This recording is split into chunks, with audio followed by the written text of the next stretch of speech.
சித்திரையில் செய்ய திருவாதிரை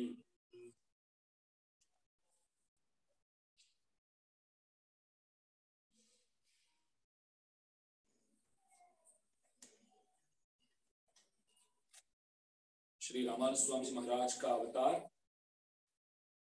मेष मास में आर्द्रा नक्षत्र के दिन हुआ। वो जो दिन है हमारे लिए परम आदरणीय दिवस है। आழ்वारों के अवतार दिनों से भी बढ़कर मान देने योग्य दिन है, क्योंकि आप श्री का अवतार हुआ तभी लोग आழ்वारों के बारे में पहचानने लगे, समझने लगे।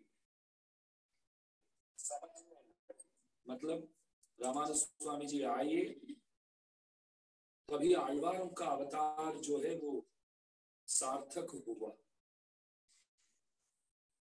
इसलिए हम सबके लिए मेष मास आर्द्रा नक्षत्र परमोद्देश्य दिन है और मनाने योग्य दिन है।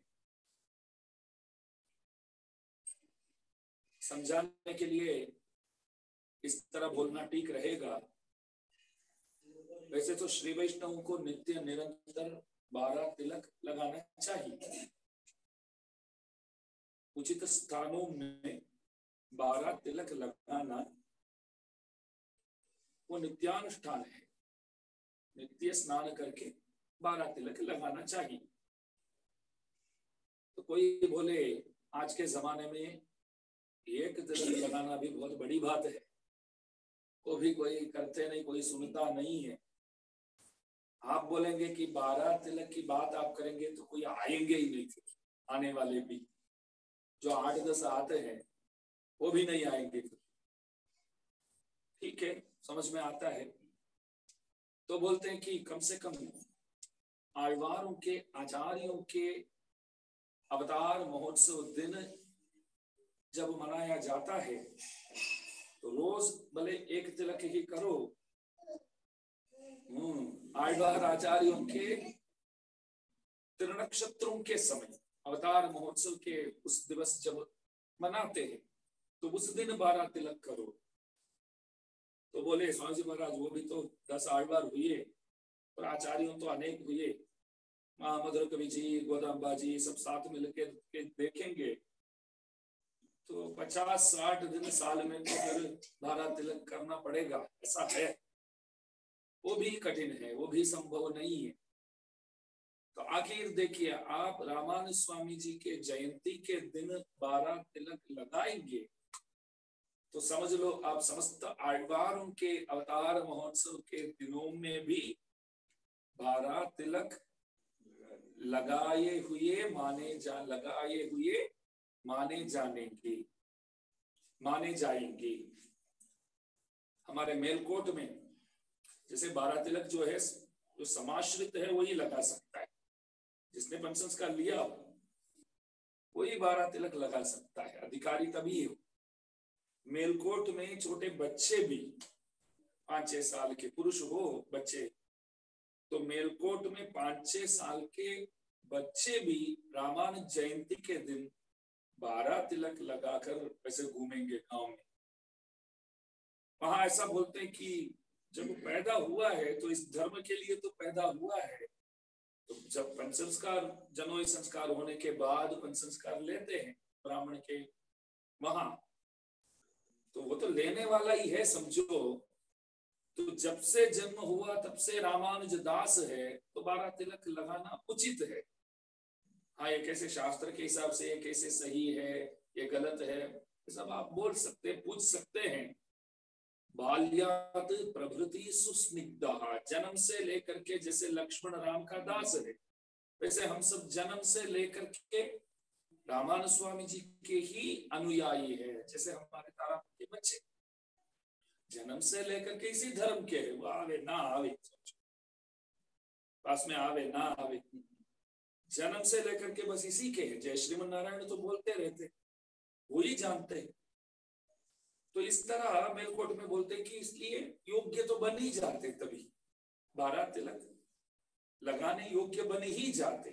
तो वरवरमणींद्र स्वामी जी महाराज वही कहते हैं, आழ்वारों के अवतार महोत्सव दिन जो है मनाने योग्य तो है, लेकिन इससे बढ़कर हमारे रामानुज स्वामी जी महाराज के जो त्रिनक्षत्र है, उस त्रिनक्षत्र का जो महत्व है वो अत्यधिक है और वो अवश्य मनाने योग्य दिन है, ऐसा बताते हैं।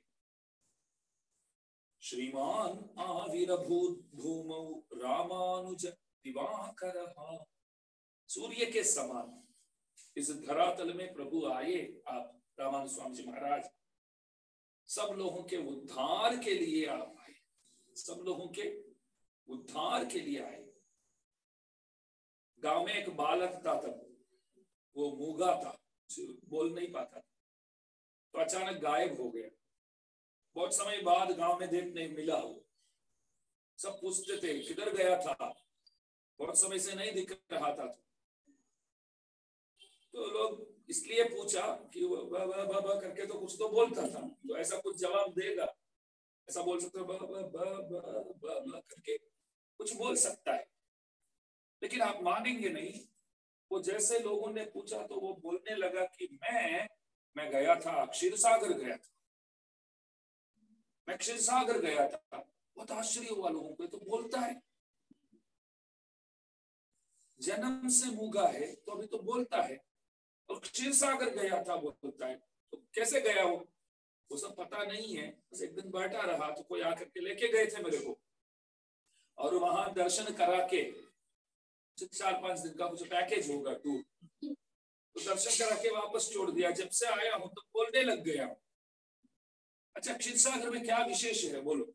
वो बोलता है कि वहां जाके देखा प्रभु लेटे हुए थे, अम्मा जी पांव दबा रहे थे, सब सही है। वहां जो विश्वक्सेन स्वामी जी महाराज विराजते हैं, वो महाराज अभी धरातल आए हुए। क्या बात है, वही महाराज रामानुज बन के आए, ऐसा वहां सबने बोला। क्षीर सागर में सब ऐसा बोले कि हमारे सूत्रवती समेत श्री विश्वक्सेन स्वामी जी महाराज श्रीरंग चंद्रम समिंदरया विहर्तु विन्यस्य विश्वचिदचिन्नयनाधिकार योनिर्वहत्यनिशंगुली मुद्रयैव सेनान्यमन्य विमुखाः तमसि श्रियाम। वेत्रपाणी, उनका भी अवतार महोत्सव हम मनाए इधर विश्वक्सेन स्वामी महाराज के, वरवरमणि स्वामी जी के जयंती के दूसरे दिन। तब मैंने बोला था वेत्रपाणी, एक बैत रखते हैं हाथ में, विश्वक्सेन जी रामानुज बन के आए, तो हाथ में जो बैत है रामानुज स्वामी जी के हाथ में त्रिदंड होकर के आया, ऐसा उल्लेख करते हैं। इस तरह स्वामी जी को देख करके आप कौन है, साक्षात श्रीपति परमात्मा लगते हैं। कभी आप लगते हैं शेषावतार लगते हैं, कभी आप लगते हैं विश्वक्सेन स्वामी जी महाराज के अवतार लगते हैं। आप कौन हो? इस तरह लोग तर्क करते अब आपस में। कोई बोलते कि नहीं, मैं 100% कहता हूं वो विश्वक्सेन स्वामी जी ही आए, तो सामने वाला बोलता है कि नहीं, ऐसा नहीं आए। कोई बोलता है नहीं, वो शेषावतार है। आखिर सब मिलकर निर्णय करते हैं कि नहीं, ये सब मिलकर के एक रूप लेकर के आए, वही सही रहेगा अभी।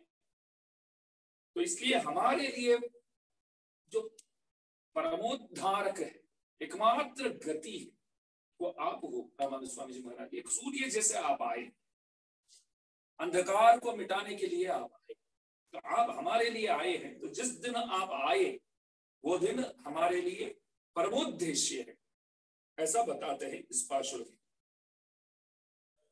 और देखिए आगे बोलते हैं, आழ்वारों के अवतार दिन से भी अतिशय वाला दिवस है ये हमारा।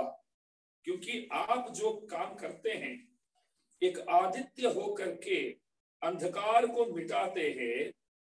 निखिल कुमति माया शर्वरी बाल सूर्य, एक बाल सूर्य की तरह है। वेदांत देशिक स्वामी जी महाराज अपने यतिराज सप्तति नामक ग्रंथ में आपका वर्णन इस तरह करते हैं कि बाल सूर्य हुआ। बाल सूर्य इसलिए बोलते हैं कि ज्यादा तप्यमान नहीं है वो। बाल सूर्य जो होता है सुबह सुबह अंधकार तो मिट जाता है, साथ साथ हम प्रकाश को भी पाते हैं और ज्यादा हैरान भी नहीं होते। और डॉक्टर लोग भी ये कोरोना के बाद क्या बोले, सब सुबह बैठो, सूर्य के किरणों आपके ऊपर लगे पड़े तो ऐसा बैठो। कब बैठने का है? दोपहर 12 बजे बैठो? बोलते नहीं नहीं नहीं, दोपहर 12 बजे वो साहस नहीं करना। सुबह बस 8 बजे के पहले, 7 बजे के बाद, 9 बजे के पहले 1-2 घंटा आराम से बैठो तो बाल सूर्य हो करके तब वो हमारे लिए अच्छा करता है। कोरोना के बाद डॉक्टर्स जो बोले तो पहले ही अपने डॉक्टर बोले हुए हैं हमारे भारत के। देशिक स्वामी जी महाराज वही बोलते कि बाल सूर्य, वो बाल सूर्य के किरणों हमारे ऊपर पड़ने पर, लगने पर, रामानुज स्वामी जी जो बाल सूर्य के सदृश है उनके किरणों हमारे ऊपर पड़ने पर आत्मा के जितने भी रोग है वो सब मिट जाता है। सामान्य सूर्य से शरीर रोग जो है वो मिट जाता है। रामानुज स्वामी जी जो बाल सूर्य हुए तो उनके किरणों से आत्मा के जितने भी रोग है वो मिट जाता है। इसलिए उनके अवतार दिन हमारे लिए परमोद्देश्य, ऐसा बोलते हैं। और बाद में और एक पाशुर में वही गाते। मानो कि घर पे कुछ बढ़िया चीज बनाते हैं, आपको बहुत पसंद आया तो आप क्या बोलते हैं, वापस वही लाओ। एक बार खाते हैं, फिर और क्या चाहिए, बोलते हैं नहीं जो अभी परोसा वही लाओ, बढ़िया बनाए हो वही लाओ। तो खाते रहते हैं लोग। एक चीज पसंद हो गया तो समझो तो वही खाते रहते। और आप लोग अम्मा जी लोग भी कहाँ से लाएंगे पता नहीं, हम मांगते रहते तो देते रहते। कभी ऐसा नहीं बोलते कि आप ही सब खा लेंगे तो बाकी लोग क्या खाएंगे करके कभी नहीं बोलते। बहुत बड़ी बात है। कहाँ से लाते वो आप लोग ही जानते। अनेक दिन ऐसा हो सकता है कि आप लोगों के लिए कुछ बचा भी नहीं होगा उसमें, फिर भी चिंता नहीं करते हैं, बस सब खुश होके खाए ना। ज्यादातर माताएं बोलते हैं कि ये पति लोग बच्चे लोग खा करके बहुत बढ़िया है, ये बोले ना बोले कम से कम बहुत अच्छा नहीं है, मतलब बेकार है, बुरा है करके डांटे नहीं, हमको इतना काफी है। प्रेम से तो बनाते हैं, कोई दिन बिगड़ सकता है, फिर भी तो नाराज तो हो जाता है, नाराज भी हो जाता है, बहुत गलत बात है, अवगुण है। हम भी तो हो जाते हैं, क्या ये भी बनाना नहीं आता है क्या? खाने बैठे तो इस तरह बना के देते लोग, बोल एक बार बना के दिखाओ। वो भी तो दास ने भी देखा है बना के। कष्ट पड़ता है बनाना, आसान नहीं, रोजाना उठ के खाना बनाना। तो कोई चीज बहुत आपका फेवरेट है और आपकी धर्मपत्नी वो बढ़िया बनाती है तो आप क्या बोलते हैं कि वही लाओ, अभी वही खाएंगे, वही लाओ, तो मन और कहीं नहीं जाता है। तो रामानुज स्वामी जी महाराज के लिए तो वो प्रिय अन्न की जगह रामानुज स्वामी जी महाराज बैठे।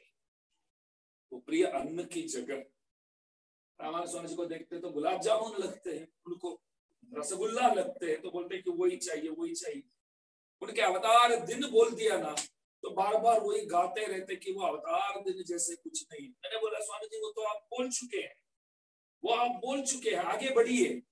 बोलते हैं नहीं, मेरा मन तो अभी वहीं ठहरा हुआ है, मेरा मन जो है वहीं ठहरा हुआ है। हमारे श्रीरंगम में अध्ययन उत्सव, मैंने उस दिन बोला था आழ்वारों के दिव्य प्रबंधों को सुनने के लिए 21 दिन प्रभु उत्सव मनाते श्रीरंगम में। वैकुंठ एकादशी बहुत प्रसिद्ध है, 21 दिन का मेला। तो श्री वैष्णव मंदिरों में सर्वोत्कृष्ट उत्सव जो है ये अध्ययन उत्सव, आழ்वारों के जो उत्सव है वही हमारे मंदिरों में सबसे बढ़िया उत्सव समझो। 21 दिन में पूरे 4000 पद्यों को प्रभु श्रवण करते हैं, आचार्यों बैठ करके गाएंगे। कोई मंदिर में वो गाने के लिए एक वंशज होंगे, वो वंशजों गाते हैं प्रभु के सामने जाकर के। एक टोपी पहने हुए होते हैं और हाथ में मंजीरा लेते हैं, अरैयर स्वामी बोलते हैं। क्या बोलते हैं? अरैयर स्वामी। वो ऐसे बजाते बजाते गाएंगे, बहुत मजा आता है। उयरवर उयर्नलमुडयवन्यवनवन मयरवरमतिनलमरुडिनन्यवनवन अयरवरम अमरर्हल अधिपतियवनवन तुयरद शुडरडि तोड़धड़न मनने, ऐसे गाएंगे। सिर्फ गाते इतना ही नहीं, पाशुर में क्या अर्थ बताया जाता है वो अभिनय करके दिखाएंगे प्रभु के सामने। प्रभु को क्या है, पाशुर सुनना भी है और पाशुर का मतलब क्या है वो जानना भी है, उसका भी अनुभव उठाना है, उसका भी लाभ उठाना है, आनंद उठाना है। तो प्रभु वो देखेंगे, अभिनय करके दिखाएंगे पाशुर में क्या अर्थ आता है। जैसे हिरण्य को वध किया करके आता है तो इस तरह बोलेंगे, ऐसे करेंगे। याद आया तो एक बात बताऊंगा मैं। रामानुज स्वामी महाराज अपने शिष्यों के साथ एक दिन बैठे थे, शिष्यों के साथ बैठ करके ये अरैयर सेवा जो है वो देख रहे थे। एक अरैयर स्वामी जी ऐसे टोपी पहन के हाथ में मंजीरा लेकर के वो प्रभु के सन्मुख ऐसे गा रहे हैं, अभिनय भी करते। विष्णुचित्त स्वामी जी महाराज के एक अद्भुत पाशुर है, एक आழ்वार, जैसे हमने देखा भट्टर बिरान भट्टनाथ हुए, विष्णुचित्त पहले विष्णुचित्त थे, फिर भट्टनाथ हुए, फिर प्रिया आழ்वार, सबसे बड़े आழ்वार नाम मिला उनको। कथा हमने यहाँ देखा। उनके एक पाशुर है, एक पद्य है। मेच्चूदु संगमिडत्तान नल्वेयूदि पच्चूदिल सोत्तोत्त वरयुडै मन्नर्काय अत्तू अत्तूर पेराधन भारतम कैशैद अत्तूदन अप्पूची काट्टगिन्नान अम्मने अप्पूची काट्टगिन्नान। एक पाशुर है। पाशुर का मतलब होता है कि भगवान जो है ना गोपियों को डराते हैं। गोपियों के साथ खेलते खेलते, हम भी नहीं करते, कोई बाहर से आता है तो दरवाजे के पास खड़े हो जाते भा करते जैसे अंदर आते। तो इस तरह भगवान डराते हैं, खेलते खेलते गोपियों को डराते। तो सब बैठे हुए हो, सबके सब बैठे, बोल रामानुज स्वामी जी बैठे उनके शिष्यों के साथ, सब बैठे।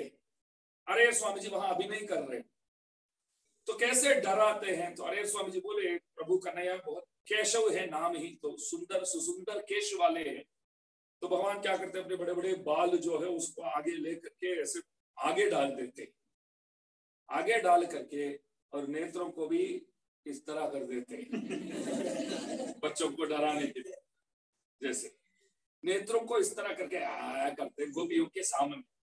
कन्हैया इस तरह डराते हैं। ध्यान दीजिए, बहुत अद्भुत प्रसंग है। हमारे आचार्यों का जो आचार्यों की जो महिमा है वो जानने योग्य।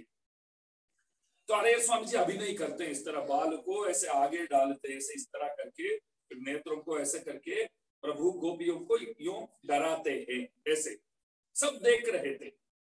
रामानुज स्वामी जी के मासी के पुत्र गोविंदाचार्य स्वामी जी महाराज वो भी मौजूद थे। रामानुज स्वामी जी के बहुत पीछे बैठे हैं, वो देख रहे थे। उन्होंने विचार किया, ऐसा तो दुनिया में सबके सब जब डराते तो इसी तरह डराते, प्रभु करेंगे तो कुछ और विलक्षण होगा। ऐसा तो हम भी तो ऐसे ही डराते, प्रभु भी ऐसे ही डराएंगे तो प्रभु की क्या महिमा है फिर। तो प्रभु डराते हैं तो और विलक्षण होगा वो, और भी उत्तम विषय होगा। इस तरह डराते तो हमारे घर के बच्चे भी नहीं डरते।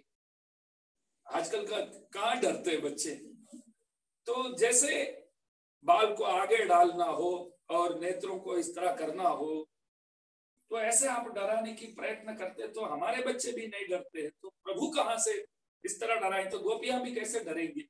और प्रभु तो बहुत विलक्षण है, तो वो कैसे डराते होंगे। गोविंदाचार्य जी ने विचार किया, तो उनको लगा, अरे स्वामी जी को इशारा किया, जोर से तो नहीं बोल पाएंगे, आचार्य बैठे सामने, गुरुजी बैठे, गुरुजी के सामने जोर से नहीं बोलना चाहिए। किसी से बातचीत करते हैं तो भी शांति से बोलना चाहिए, आवाज गुरुजी को सुनने को ना मिले, इस तरह बातचीत करना चाहिए।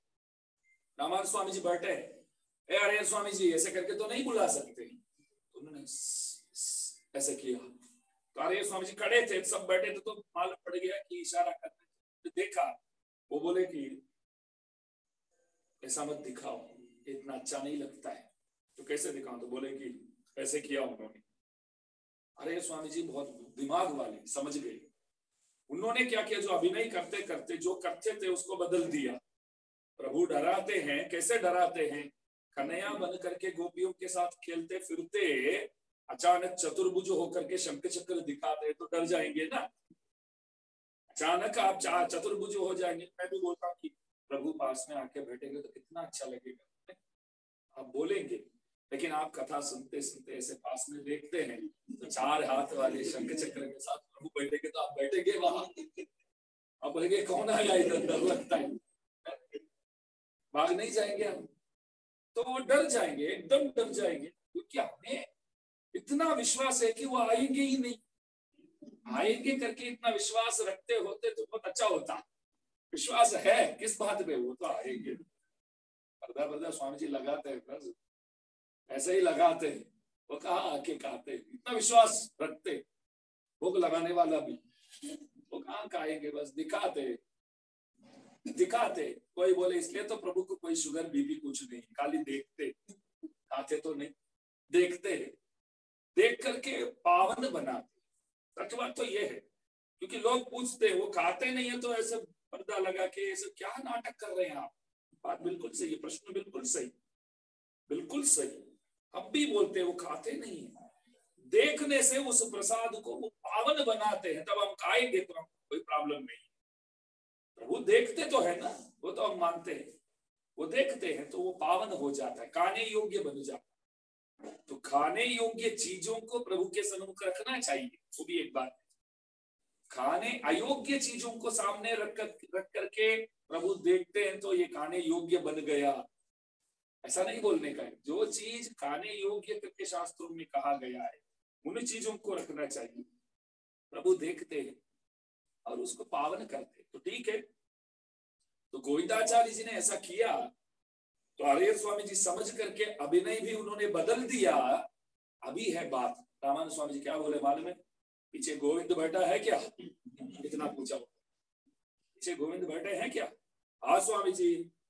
तो पूछा लोगों ने, क्यों पूछा आपने। नहीं, आर्य स्वामी जी ने पहले जो अभिनय करके दिखाया अभी तो बदल दिया उन्होंने, ये मस्त रहा, ये अभी जो उन्होंने दिखाया ये मस्त रहा, लेकिन ये उन्होंने अपने आप नहीं बदले लगते। इस तरह अनुभव, मतलब उस पाशुर में अवगाहन करके, अवगाहित हो करके, पूरी तरह डूब के इन सदर्थों को बाहर निकालने वाले गोविंदाचार्य जैसे कोई नहीं है। इसलिए मेरे को मालूम पड़ा कि उनके कहने पर उन्होंने ये चेंज किया होगा। आचार्यों के बीच में इस तरह है, मतलब अध्ययन उत्सव जो है, आप देखिए अध्ययन उत्सव में ये सब अभिनय करते हैं, गाते हैं प्रभु के सन्मुख, यही उत्सव होता है। तो आचार्यों क्या करते हैं, रोज है ना बढ़िया से बढ़िया धोती पहन के जाते हैं, कैसे बढ़िया से बढ़िया धोती, ऐसे बड़े बड़े रेशमी कपड़े वो सब ओढ़ के, मस्त उत्सव है ना, मंदिर के सबसे बड़े उत्सव है। तो सामने जाते हैं ऐसे फटा हुआ कपड़ा और अच्छी तरह धोया ना हो, तो ऐसे कपड़े पहन के कैसे जाएंगे। कलेक्टर के सामने काम करने वाले भी एकदम बढ़िया से बढ़िया ड्रेस करके जाना पड़ता है, टाई वगैरह लगा के जाना पड़ता है।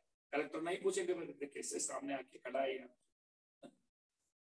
काम कर रहे हो तो ऑफिस में काम कर रहे हो तो टिप टाप आना चाहिए आपको, नहीं ताजी भी जाते हैं तो उसमें कैसे जगिंग करना पड़ेगा, बेल्ट वगैरह लगाना पड़ेगा, इच्छा हो या ना हो सब लगा के तो जाना पड़ता है। कंपनी में ऑफिस में काम करते थे, अपने ही दुकान है तो भी तो व्यवस्थित जाकर के तो बैठते हैं, सरकारी नौकरी तो छोड़ दो, अपने ही जगह है, अपने ही गल्ला है तो भी तो व्यवस्थित होकर के तो जाता है ना। ऐसा हमारा ही हम लुंगी पहन के ही जाएंगे, कोई जाता है, कोई होंगे छोड़ दो। तो कलेक्टर ऑफिस इत्यादि में जाते तो भी विधिवत जाना पड़ता है, तो सर्वेश्वर के सामने जाते तो अच्छे अच्छे कपड़े पहन के जाते हैं। अभी है बात, उत्सव होने के बाद भी वो कपड़े जो 20-21 दिन रोज एक एक पहन के गए ना, वो इतना जल्दी धोएंगे नहीं, उसको बस ऐसे एक डोरी लगा करके उसमें लटका देंगे वैसे ही।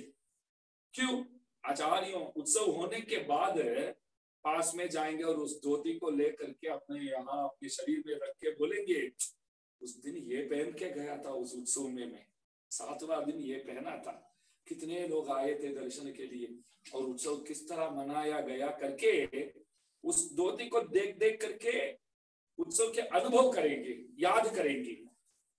धोती को देख करके हाँ ये पहना था तो वो धो देंगे ना, तो उस दिन का जो उसमें लगा हुआ है जो संबंध है वो निकल जाएगा, वो निकलना नहीं है, इसलिए बहुत दिन तक धोएंगे ही नहीं। बोलो, उसको देख करके याद करेंगे वो पहन के गए थे उस क्षेत्र से, अनेक दिव्य देशों से अनेक महात्मा लोग भी उस दिन आए हुए थे, सुना सुना हो गया उत्सव हो करके, अभी 1 साल वेट करना पड़ेगा। तो आचार्यों को और कोई जीवन में और कोई उन लोगों के लिए उद्देश्य है ही नहीं, बस प्रभु की सेवा, उसके सिवाय जानते ही नहीं, सेवा करने का है, मंदिर में अनुभव करने का है, बस और कुछ नहीं, कुछ नहीं। मैं बोलता हूँ कि हमारे रामानुज स्वामी जी महाराज आप देखिए, इसलिए वरवरनी स्वामी जी बारंबार उनके गुणगान करते हैं, उनके अवतार के दिन जो है, अवतार दिन जो है, उस दिन का वखाण इसलिए करते हैं। रामानुज स्वामी जी जो है बहुत विशाल हृदय वाले। एक बात बताऊंगा, 1930 में अथवा 1932 में जो इकोनॉमिस्ट्स होते हैं, जो इकोनॉमिस्ट्स मतलब जितने भी ये दुनिया के सुप्रसिद्ध अपने वो होते हैं, मतलब पैसे अर्थशास्त्र के जितने भी बड़े बड़े विद्वान होते हैं, तो वो सब एक बार एक मीटिंग किया था। अर्थशास्त्री लोग जितने भी होते हैं एक बार मीटिंग किया था, प्रत्येक मनुष्य के लिए जो फंडामेंटल थिंग्स जो है, अत्यावश्यक चीज जो है वो क्या क्या है, बस मीटिंग में वही फैसला करने का है। तो बहुत सुंदर बात, अर्थशास्त्री गण सब मिले, मीटिंग का उद्देश्य क्या है, प्रत्येक मनुष्य के लिए अत्यावश्यक चीजें क्या क्या है। आखिर फैसला करके साइन किया सबने, क्या फैसला किया, खाने के लिए खाना चाहिए, रहने के लिए एक जगह चाहिए और पहनने के लिए कपड़े चाहिए, ये 3 अत्यावश्यक चीज, पैसे अत्यावश्यक चीजें, ये 3। 1000 साल पहले की बात मैं बोलता हूँ, आज नहीं कल नहीं, 1000 साल पहले ही रामानुज स्वामी जी महाराज ने हर जगह रामानुज कोट करके उन्होंने, हमारे वहां गांव गांव में आज भी है रामानुज कूट बोलते, रामानुज कूट अथवा रामानुज कोट बोलते हैं। तो एक मकान जैसा रहेगा, वो मंडप जैसा रहेगा। वो क्यों बनाते थे, स्वामी जी बोले जो भी श्री वैष्णव बंदा अगर रहन सहन की सुविधा नहीं है तो वो इधर रुक सकता है, इधर रह सकता है। तो 1930 में जो अर्थशास्त्री गण ने जो फैसला किया, उस बात पर ध्यान रख के 1000 साल पहले काम किए। तो रामानुज कोट बना करके बोले कि यहाँ सब रह सकते हैं, रहकर क्या करेंगे, मंदिर में सेवा करेंगे, खाली वहां सोने के लिए जगह नहीं है, काम करना पड़ेगा, मंदिर में आप सेवा करेंगे, तो रहने की तो बात हो गई। और वहां आप जाएंगे तो मंदिर में प्रसाद, हमारे वहां शाम को चन्ना प्रसाद क्यों देते हैं, कभी किसी ने विचार, चन्ना प्रसाद जो देते हैं ना, हमारे वहां शाम को आप जाएंगे श्री वैष्णव मंदिरों में, चन्ना प्रसाद तो अवश्य मिलेगा आपको, शाम को डोसा थोड़ा मिलेगा, वड़ा थोड़ा मिलेगा और चन्ना इतना मिलेगा। शाम को तो पक्का 6 बजे के आसपास जाना चाहिए, लगभग सब मंदिर में मिलेगा। ये क्यों बनाते हैं, ये चन्ना प्रसाद क्यों, रामानुज स्वामी जी, उसमें प्रोटीन है, चन्ना प्रसाद में प्रोटीन है, वो शक्ति है। और कोई प्रसाद देंगे तो काके ये सो जाएगा, सोने के लिए प्रसाद नहीं है, शक्ति मिल जाए फिर आगे और भी काम करे वो। तो वो प्रसाद की व्यवस्था, आपको मंदिर सुबह जाएंगे रात तक मंदिर में ही रहेंगे तो आपका पेट भर के ही प्रभु बाहर भेजेंगे। मेलकोट में जाके देखो, सुबह से रात तक कुछ ना कुछ तो प्रसाद आपको देते रहते। हम क्या आज भगवान से देखे, भगवान आपको खाने के लिए जो चाहिए वो व्यवस्था वो करके बैठे, रहने के लिए भी जगह आपको दिए हैं तो वो भी व्यवस्था कर दिए हैं, और बाकी क्या रहा, कपड़े वो भी दिए हैं, फिर भी हम बोलते हैं, हम आशा ज्यादा रख देते हैं, फिर बोलते प्रभु ने नहीं दिया। जो अत्यावश्यक चीजें हैं प्रभु व्यवस्था करके बैठे, पेट मैंने दिया हूं तो भरना मेरा काम है, प्रभु बोले, हमने तो पेट नहीं मांगा, आपने मांगा है पेट चाहिए मेरे, हमने नहीं मांगा, आपने दिया है, वरना आपका काम। जेल में बैठा हूं तो जेलर का काम खाना खिलाना ही पड़ेगा, मेरे को जेल में आपने रखा ना, तो संसार जेल में आपने रखा है, खाना आप खिलाएंगे। तो रामानुज स्वामी जी ने विचार किया कि देखो प्रसाद तो प्रोटीन शक्ति मिल जाए, तो उसके लिए तो वो व्यवस्था कर दिया। अभी कपड़े भी, रंगनाथ भगवान के जितने भी पुराने कपड़े हैं तब इन सबको दिया जाए, कपड़े की व्यवस्था। तो अर्थशास्त्री विद्वान लोग जितने भी है, तो 100 साल पहले उन लोगों ने जो निर्णय किया, फैसला किया, उन लोगों ने जो इन्वेंट किया, समझो वैसे फैसला किया, तो बोले कि यही अत्यावश्यक चीज है, यही करके 100 साल पहले आप लोगों ने जो कहा उन विषयों पर ध्यान दे करके 1000 साल पहले उसके लिए काम करने वाले एक महोन्नत पुरुष हुए हमारे रामानुज स्वामी जी महाराज। इसलिए देखिए, जैसे अध्ययन उत्सव 21 दिन का मेला होने के बाद जिस दिन जो कपड़े पहन के गए थे, वो कपड़े को देख करके, वस्त्र को देख करके जैसे उत्सवों के याद करते हैं, ठीक इसी प्रकार वरवर स्वामी जी महाराज ये मेष मास आर्द्रा नक्षत्र बोले ना, तो उसी के बारे में लगातार बोलते रहे। बोले कि मेष मास के आर्द्रा नक्षत्र के जैसे कोई दिवस नहीं है। यंदयतिराशर இவ்வுலகில் எந்த மக்கா வந்துதித்த நாளென்னும் வாசினால் இந்த திருவாதிர தன்னின் சீர்மதன நெஞ்சேஹே உருவாமல் எப்பொழுதுமோர் यतिराशर। रामानुज स्वामी जी का एक नाम है, क्या नाम है? यतिराज, यतिराजहा। श्री विष्णुलोक मणिमंडप मार्गदायी रामानुजो विजयते यतिराज राजहा। ये यतिराज नाम वरदराज भगवान ने दिया। जिस दिन संन्यास आश्रम स्वीकार किया रामानुज स्वामी जी महाराज, जिस दिन सन्यासी हुए, उस दिन एक नाम दिया। क्या नाम दिया? यतिराज नाम दिया।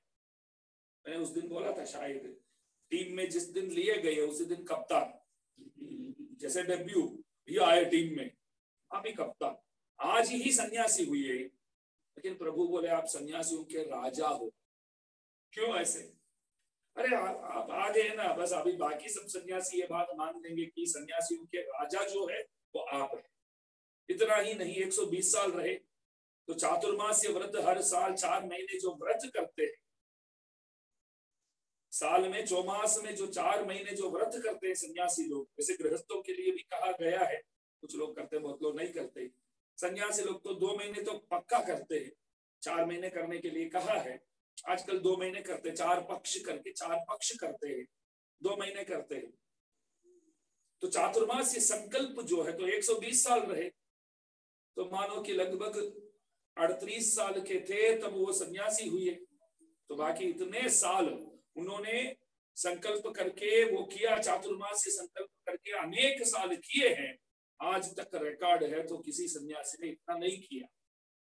तो ये भगवान को पहले ही मालूम था कि 120 साल रहेंगे और सब यतियों से बहुत अधिक संकल्प, चातुर्मास्य संकल्प आप ही करेंगे, तो इसलिए यतिराज नाम देता हूं करके वरदराज भगवान ने नाम दिया। वही नाम यहाँ इस्तेमाल करते हैं वरवर स्वामी जी। எந்த யதிராசர் இவ்வுலகில் எந்த மக்கா வந்துதித்த நாள் என்னும் வாசியினால் இந்த திருவாதிர தன்னின் सीरमदन நெஞ்சே உருவாமல் எப்பொழுதும் आपका अवतार हमारे लिए आचार्यम संस्मरेत सदा।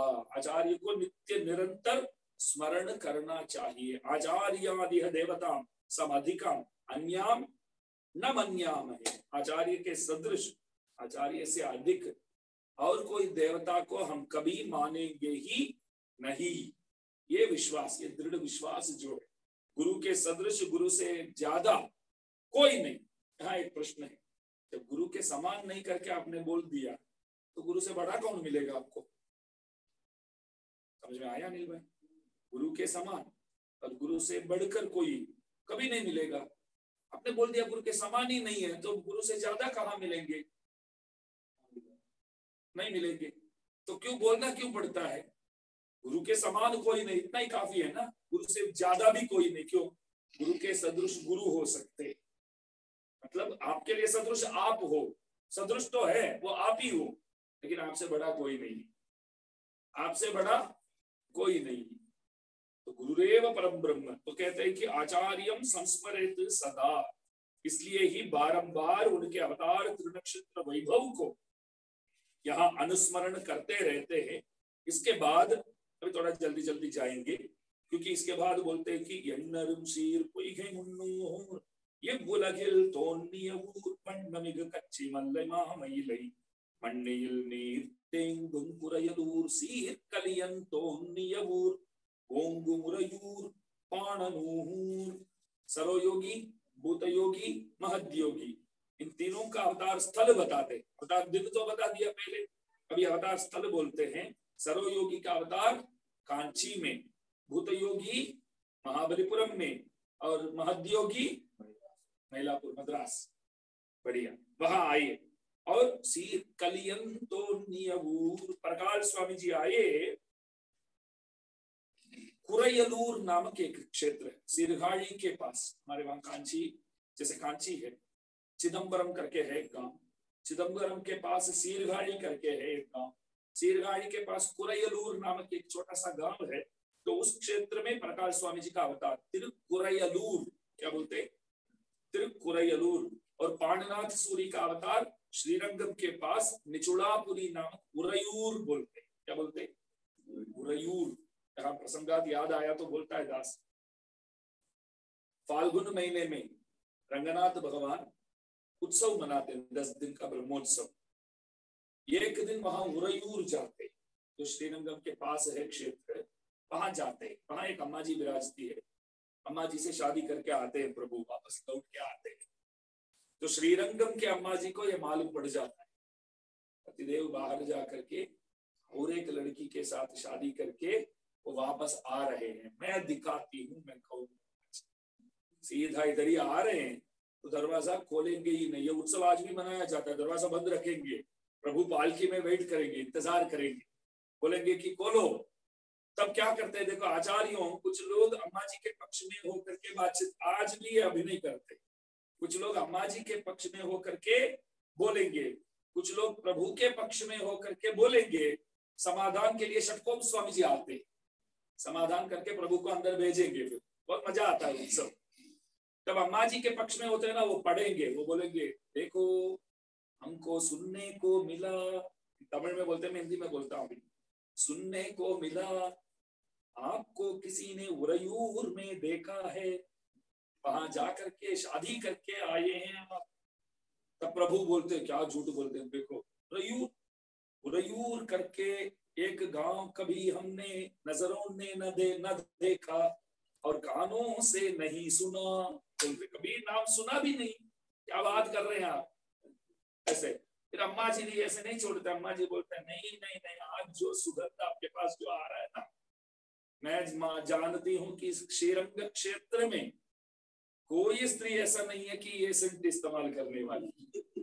ये तो मालूम है कि वहां उरयूर में है, कमलवल्ली करके है, माँ जी के ही आकार है, कमलवल्ली बोलते, कमलवल्ली करके है, राजपुत्री है वो, हमको पता है आप वहां जाके आए हैं। तो प्रभु शपथ करते, कसम खाते, कभी नहीं गए हम वहां, क्या बात कर रहे हैं, आपको देख करके, आपसे शादी करके मैं और किसी को देखूं मैं, देखो आप जैसे मेरे को मिले तो और किसी को क्यों देखूं मैं ऐसे।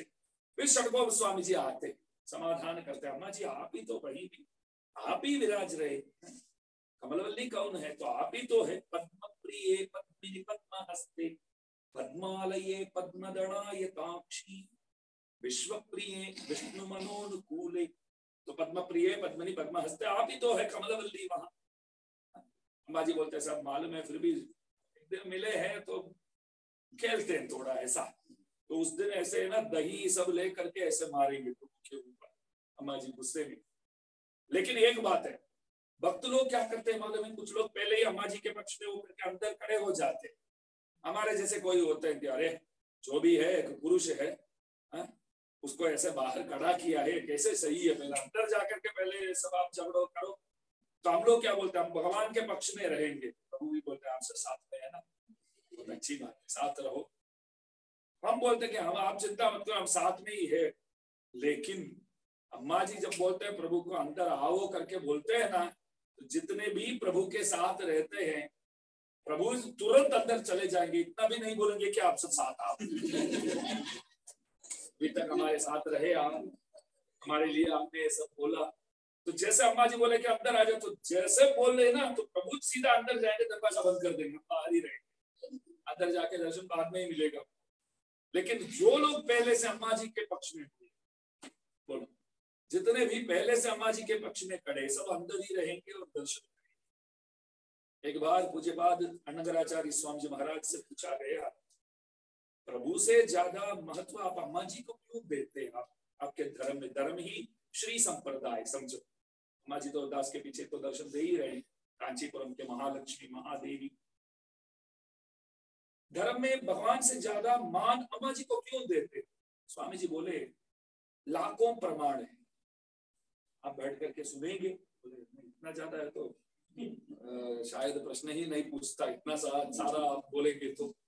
कभी कभी ऐसा हो जाता है, कुछ प्रश्न पूछते तो बैठो करके 1.5 घंटे समझाते, बोलता है कि ये क्यों पूछा इनसे, पूछना ही नहीं था, 1.5 घंटे पकड़ लिया। तो स्वामी जी बोले कि प्रमाण तो बहुत है, लेकिन लगता है कि आप प्रमाण सुनने के मूड में नहीं है। ठीक है, मैं 1-2 दिन यहाँ है आप? बोले कि हाँ हूँ, तो समझा दूंगा। चलो, आज शाम को भगवान की सवारी, कांची में बोले शाम को भगवान की सवारी है, कल अम्मा जी की सवारी है। मैं बताता हूँ क्यों अम्मा जी श्रेष्ठ है, क्यों अम्मा जी सर्वोत्कृष्टा है। ठीक है, शाम को सवारी में गए। हमारे कांची में क्या है, प्रभु जब भी सवारी के लिए निकलते हैं, मानो एकादशी के दिन, अमावास्या के दिन, और श्रवण नक्षत्र के दिन, हस्ता नक्षत्र के दिन, और क्या होता है, एकादशी, अमावास्या, पूर्णिमा, श्रवण, हस्ता नक्षत्र, ये सब में प्रभु बाहर आते हैं। मंदिर से बाहर आएंगे, कुछ ही दूर में हनुमान जी का मंदिर है, वहां जाकर के बैठेंगे, हनुमान जी को शठारी मर्यादा इत्यादि करेंगे, शठारी हनुमान जी के माथा पर रखेंगे और कुछ भोग लाके आएंगे मंदिर से। ध्यान दीजिए, बहुत सुंदर प्रसंग। मंदिर से प्रभु के लिए कुछ भोग लाएंगे, वो भोग प्रभु को लगाएंगे ऊपर, बस उसी रुमाल को डाल के ढक करके मंदिर लेके चले जाएंगे। लेके आए वो आप देखेंगे, अंदर भोग लगाते हैं, वो आपका आवाज घंटानाद इत्यादि सुनने को मिलता है, घंटी बजाते हैं तो सुनने को मिलता है, और उसको ढक के लेके जाते हैं, वो भी आपने देखा है। लेकिन क्या भोग लाए, क्या लगाए, कुछ भी मालूम नहीं, आपको दिया भी नहीं जाता है, मालूम ही नहीं, तो देंगे तो ही मालूम पड़ेगा, देते ही नहीं। लेकिन शुक्रवार के दिन, हर शुक्रवार अम्मा जी मंदिर के अंदर ही एक बगीचा है, वहां जाके शाम को बैठते हैं। हर शुक्रवार अम्मा जी बैठते हैं। अम्मा जी बैठते हैं तो जैसा बैठते हैं तो भोग लाया जाता है अम्मा जी के रसोई घर से, मंदिर के रसोई घर से। जैसे भोग आता है तो पर्दा पकड़ते हैं, तो अम्मा जी को भोग लगाते हैं। भोग लगाने के दूसरे मिनट मंदिर के जो वहां होते हैं निर्वाह करने वाले जो होते हैं, बोले कि सब लोग अपने अपने स्थान पे खड़े हो जाओ। तो अपने अपने स्थान में हम सब खड़े रहेंगे, सबके सब आप आएंगे तो आप सबके सब अपने अपने स्थान में जब सब खड़े होते हैं, तीर्थ प्रसाद देते हैं सबसे पहले, फिर शटारी प्रदान करते हैं। जो भोग अम्मा जी को लगाया गया वो भोग ताजा गर्मा गर्म, वो शीरा हो सकता है, क्षीरान्न जो बोलते हैं वो हो सकता है, जो भी है, जो भी भोग लगाया गया वो भोग जो है अम्मा जी को भोग लगने के बाद 5-10 मिनट के अंदर सब भक्तों को, भले 500 लोग आवे तो 500 लोग, सबको प्रसाद के रूप में दिया जाता है। तो स्वामी जी बोले, जिसने प्रश्न पूछा उसको बुला करके बोले, आपको बताऊं क्यों हम अम्मा जी को बहुत मान देते हैं? प्रभु के सवारी में भी तो आप कल थे, प्रभु को भी भोग लगाया गया, तो देखो इतने सारे लोग हम खड़े थे, उन्होंने प्रसाद दिया हमको, उन्होंने प्रसाद दिया, वो खाए और बेच दिया, जिसने सेवा किया उसको पूरा दिया जाएगा। तो खाए और उन्होंने बेच दिया। लेकिन अम्मा जी देखो, अम्मा जी तो अम्मा जी होते हैं, इसलिए ना, अम्मा जी इसलिए अम्मा जी होते हैं। जैसे खाए तो अम्मा जी बोले कि ये मेरे बच्चे इतने सारे खड़े हैं, तो ऐसे ढक करके ले जाना अनुचित है, इन लोगों को बांटा जाए, तो तुरंत बांट दिया। इसलिए ही हम अम्मा जी को अधिक मान देते हैं, अधिक मानते हैं। एक सामान्य एग्जाम्पल है, प्रसाद भी वो नहीं देते, तो मोक्ष तो अम्मा जी के कहने बिना, अम्मा जी नहीं कहेंगे तो मोक्ष कैसे देंगे? जो प्रसाद भी नहीं देता है, बोलो, प्रसाद भी नहीं देता है तो मोक्ष कैसे देगा? अम्मा जी बोलेंगे तो वो देंगे। तो अम्मा जी यहाँ क्या बोलते हैं, प्रसाद नहीं, वो नहीं देता, चिंता मत कर, मैं देती हूँ, आप उत्सव में आओ। तो ऐसे, इसलिए धर्म श्री संप्रदाय अम्मा जी को अधिक मानते, अम्मा जी पुरस्कार करते हैं तभी प्रभु सुनते हैं। कांची में देखिए इस तरह है।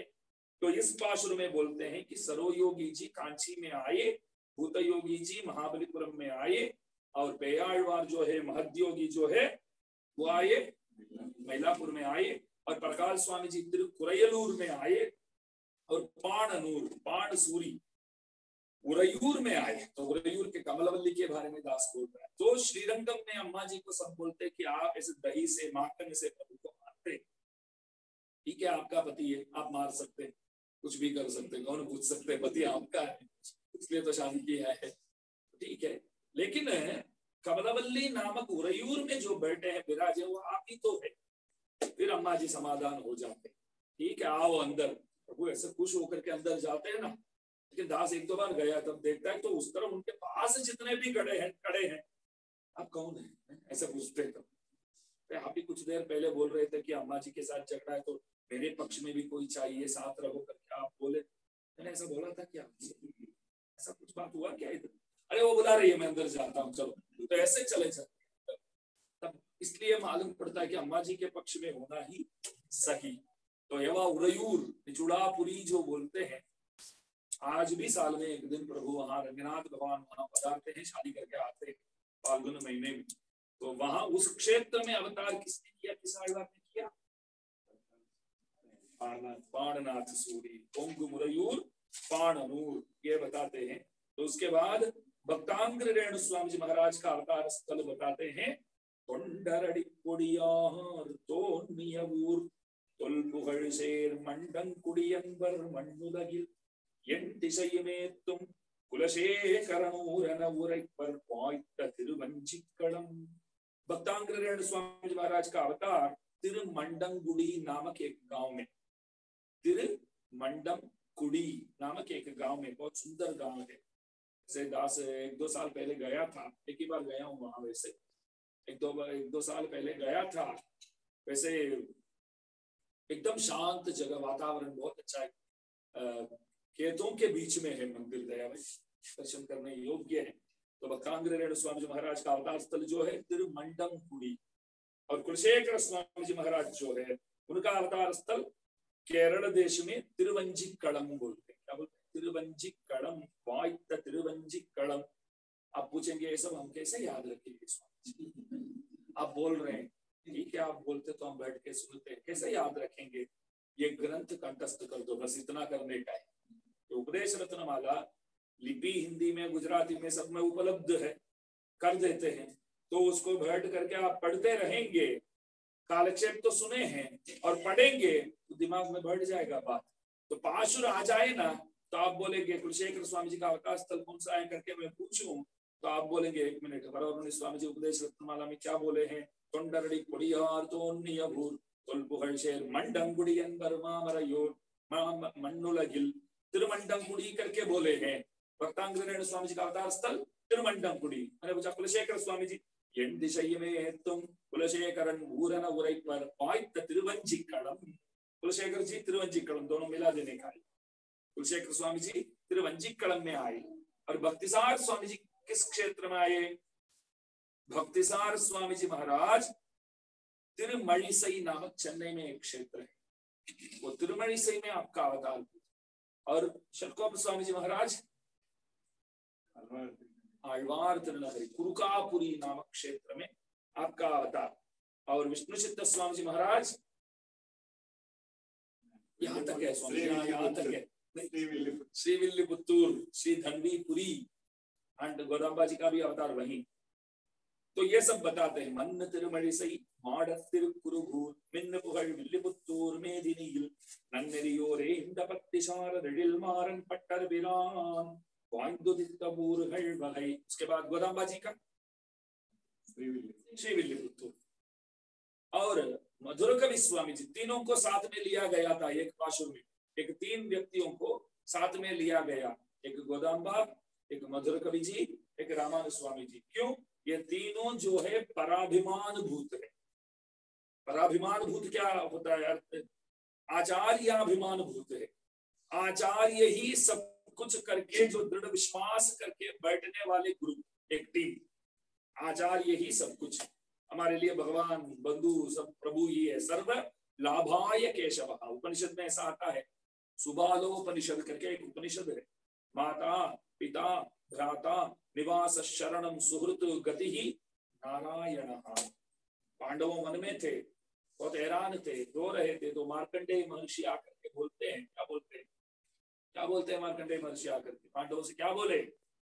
वो बोले माता पिता च माधव, भगवान साथ में है, चिंता कर, काय का चिंता, चिंता प्रभु पर छोड़ दो, चिंता प्रभु पर छोड़ दो पांडवों, चिंता ना करशो।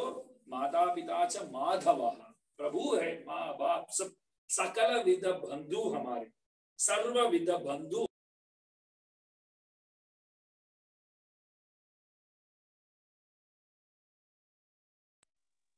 अब हो, आप हो, सब स्वामी करके बोलते हैं, आप स्वामी हो, हमारे सब कुछ हो आप, हमारे आप सब कुछ हो। हमारे एक आचार्य थे जनन्याचार्य स्वामी जी महाराज, आज से 800 साल पहले की बात है, 700-800 साल पहले की बात। जनन्याचार्य जी मेलकोट के, वो उनका मकान भी था, कुछ पैसे भी थे, बहुत बड़े विद्वान। वो कहीं बाहर गए थे, सबको बोल के गए बाहर जाता हूँ, यात्रा में जाता हूँ, 1-2 महीने में आऊंगा करके। 6 महीने के बाद भी नहीं आए वो। तो गांव वाले ने विचार किया कि बहुत बुजुर्ग थे, तो जाते जाते बुजुर्ग थे तो शायद वापस नहीं आएंगे, गए होंगे। गए तो गए, मतलब वापस नहीं लौटेंगे। तो मकान पड़ा है, इतना सारा पैसा भी पड़ा है, क्या करे? हाँ, ये सब पड़ा है तो कुछ तो करना पड़ेगा। और उनके पीछे भी कोई नहीं थे वैसे शायद वहां, तो क्या करे?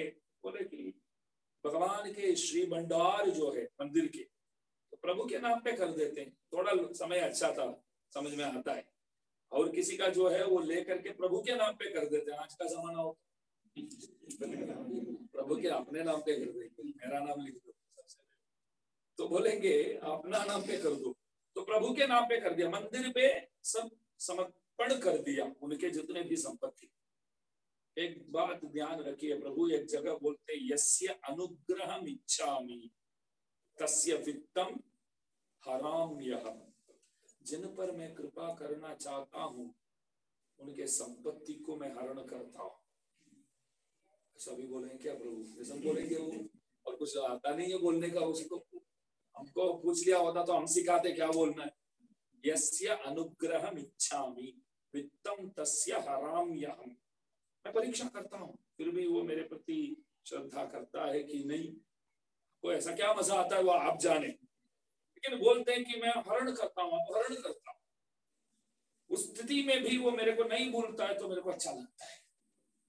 तो देखिए यहाँ ये स्वामी जी वापस आए, गांव में आया तो देखा तो उनके लिए मकान भी नहीं, उनके जितने भी खेत वगैरह कुछ भी नहीं है। तो लोग बोले सब भगवान को दे दिया हमने, अब वापस आ गए क्या? हमको नहीं लगा कि आप आएंगे करके, हमने सोचा कि आप गए होंगे। नहीं गया था, यात्रा में ही गया था, अंतिम यात्रा में नहीं गया। तो अभी तो आ गया हूँ, तो क्या हुआ मेरा सब? नहीं, सब प्रभु को दे दिया। स्वामी जी रोने लगे, आनंद में खुश होकर के रोने लगे। बोले कि आपने बोला है कि जिनके प्रति कृपा करना चाहता हूँ उनके संपत्तियों को अपहरण करता हूँ, तो कर लिया आपने, तो कृपा कब करोगे फिर?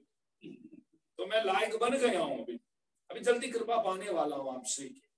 तो ऐसे जो निर्णय और कोई लिया होता तो भी बस प्रभु के निर्णय समझ के, बोलो निर्णय और किसने गांव में लिया तो पूरा उनके संपत्ति को मंदिर में जा करके वहां दे दिया, फिर भी स्वामी जी बोले निर्णय भगवान का ही है ऐसा। तो इसलिए प्रभु जो करते हैं वो सही करते हैं, मैं प्रभु के वश में हूं, ये एक बात है। आचार्य जो करते हैं वो सही करते हैं, मैं आचार्य के वश में हूं, ये एक बात है।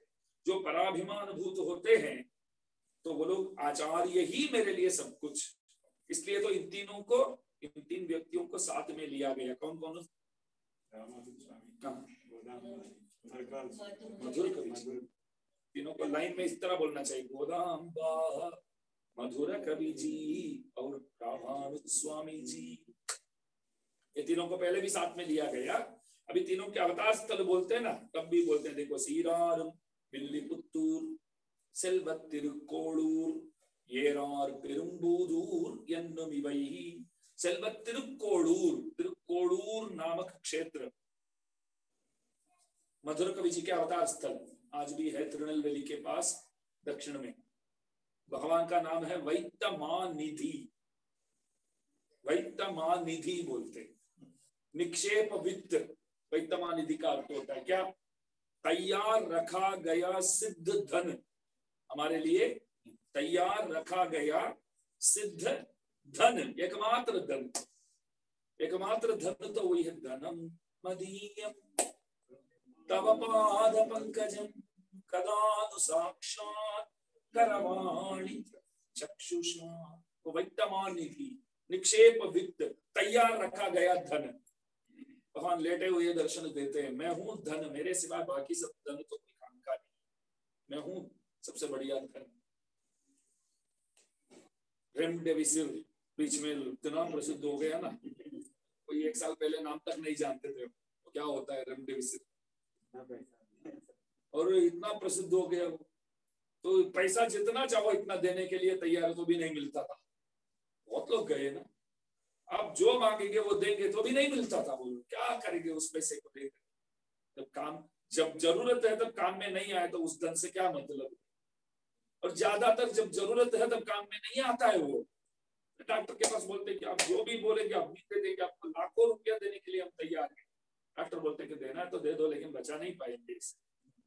आपको लाखों रुपया अगर मेरे को देना है तो दे दो, पहले भी दे चुके हैं वैसे, और आगे भी खर्चा करने से कोई मतलब नहीं। डॉक्टर तक जाता है पैसा लेकर के, पैसा लेते लेते डॉक्टर लोग भी बेचारे थक जाते, कोशिश तो करते हैं बचाने की, नहीं संभव है तो क्या बोलते हैं अभी आगे इसके पीछे खर्चा करना इतना सही नहीं लग रहा है, जैसे कोई मशीन बिगड़ गया हो इसके पीछे आगे इतना आप घर ले जाओ, थोड़ा जब तक आप रखना चाहते हैं तब तक रख सकते हैं, उसमें तो निकालो तो वो जाएंगे।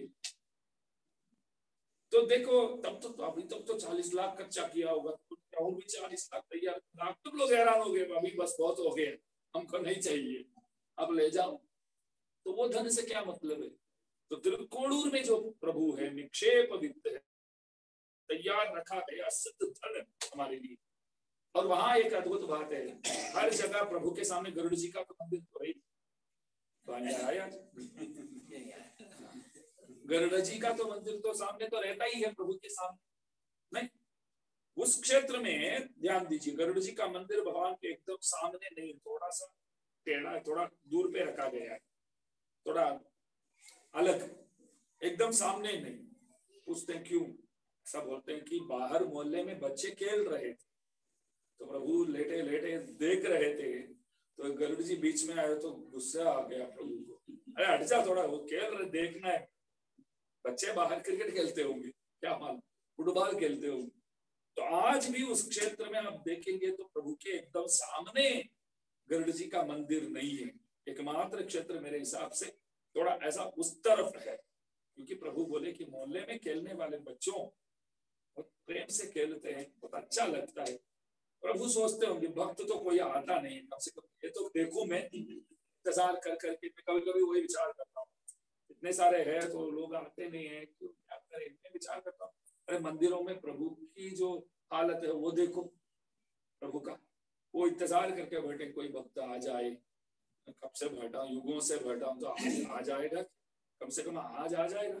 ऐसे वो आपको भी प्रतीक्षा करना पड़ता है, तो हम लोग क्या कुछ नहीं, प्रभु को भी उनके है संपत्ति, तो भी आपको भी प्रतीक्षा करके वेट करना पड़ता है। प्रभु वेट करेंगे, एक ना एक दिन सब आएंगे। कोई हम भी विचार करके बैठे, एक ना एक दिन तो आना ही पड़ेगा, और कोई मार्ग है ही नहीं, और कोई रास्ता है ही नहीं। प्रभु के शरणागत होने के सिवाय इस आत्मा की उद्धार के लिए और कोई रास्ता है ही नहीं। लेकिन प्रयत्न वो ये जन्म में हो जाए, उसके सिवाय कोई गति नहीं है। लेकिन और 1000 लाख जन्म में के बाद होवे तो इतना परेशान होना है क्या, और भी तो वो काम अभी अभी कर दो, 1000, 1 लाख, 1 करोड़ जन्म ना देखना पड़े। तो एकमात्र उपाय तो वही है, वही होने वाला है पक्का।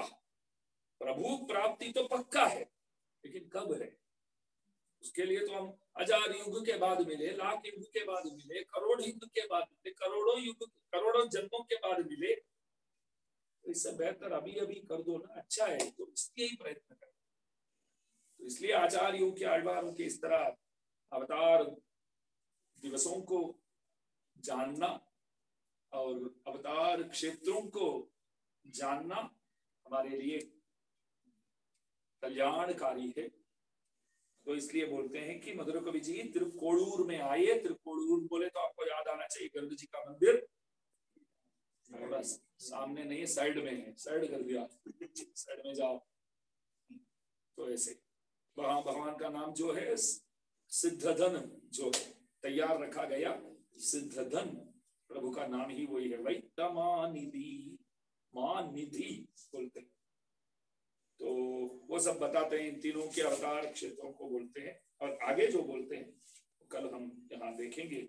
तो भूल चुक माफ कर जो। और कल सुबह आप 8:15 साढ़े 8 बजे आएंगे, कृपा गोष्ठी में भाग लेंगे, फिर प्रवचन सुनेंगे, प्रसाद लेंगे, फिर जाएंगे। कल रात को उपदेश हमारा ठीक 9 बजे। जय श्री